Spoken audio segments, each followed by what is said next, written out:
ስለ ሀገር ጉዳይ ያገባናል ለሀገርም ለመስራት የመጣ ነው ማለት ነው ኢትዮጵያ ያገባንም እንዴ ከኛስ በላይ የሚያገባው አለ እንደው ስለ ኢትዮጵያ እንደው አለ ሐቂቃው ብንናገር የቢላል ሀገር አይደል እንዴ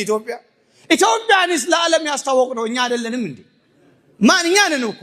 ኢትዮጵያን የማቅ አንድ ሙስሊም ሀገር የለም ታውቃላችሁ በማን በቢላል ኢብኑ ረባህ ቱርክ ላይ በቀን 5 ጊዜ ለቢላል ዱዓ ይደረጋል ታውቃላችሁ ይሄ የቢላል መስጊድ ስም ቁጥር ስፍር የለውም ፕሬዝዳንት ኤርዶጋን እንኳን ልጁን በቢላል ነው የሰየመው ዓለም በሙሉ ለኢትዮጵያ ሙስሊሞች ባለዕዳ ናቸው نحن الذين استضفنا أصحاب رسول الله صلى الله عليه وسلم وآويناهم ونصرناهم إننا يا الله الملكتنا انقلوشن تقبلنا ያስተናገድነው ሴት ልጃቸው ሩቀያ ቢንት ሙሐመድ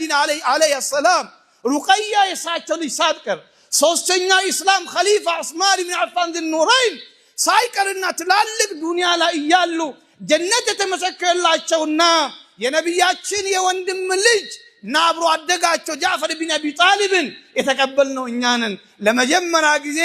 በነጃሺ ቤተ መንግስት ነው ቁርአን በግልጽ በአደባባይ በንጉስ ፊት ለፊት በዓለም የተቀራው በእኛ በሀበሻ ምድር ላይ ነው ይሄን ሀገር ክሌም ማድረግ ስለዚህ ሀገር መልፋት ስለዚህ ሀገር መስራት የኛ የኢትዮጵያውያን ሙስሊሞች ግዴታ ነው ይሄን ማወቅ ያስፈልጋል ልክ ነው ከሀገር አርቆናል ስለ ሀገር እንዳናስብ አድርጎናል ከመሃል አርቆናል መራቃችን ከሀገር መራቃችን ከኢኮኖሚ መራቃችን ከማዕከላዊ ስልጣን መራቃችን እኛን ብቻ ሳይሆን ጎዳው ኢትዮጵያ የምትባል ሀገር በአጠቃላይ ነው የጎዳው ኢትዮጵያን ረሃብተኛ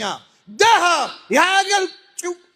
ጭራላ አደረገንም እንዴ የ3000 ዓመት ታሪክ ይባላል ከ3000 ዓመት በላይ ታሪክ አለን እኛ ኢትዮጵያ እውነትም ታሪክ አለ ይሄ የማይዋሽ ነው ኢትዮጵያ ትላልቅ ሲቪላይዝድ ከነበሩ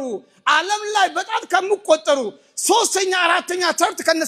ከነ ሮማን ከነ ፐርሺያን ከነ ግሪክ ሲቪላይዜሽን ጋር የምትመደብ ሀገር ናት ሰለሞኒክ ዳይነስቲ መጥቶ ግን ሙስሊሙን ከግማሽ በላይ የነበረውን ዜጋን ከስርዓቱ ሲያርቅ ኢትዮጵያን በሙሉ ከዓለም አርቆ የዓለም ጭራ አድርጓታል እንጂ ኢትዮጵያ ጥንታዊም ሀገር ናት ኢትዮጵያ ለዚህ ውድቀቱ አንዱ ለልጆቿ እኩል እድል ባለመስጠቷ ነው ያ ኢትዮጵያን ነው የጎዳው እኛን ሙስሊሞችን ብቻ አይደለም የጎዳው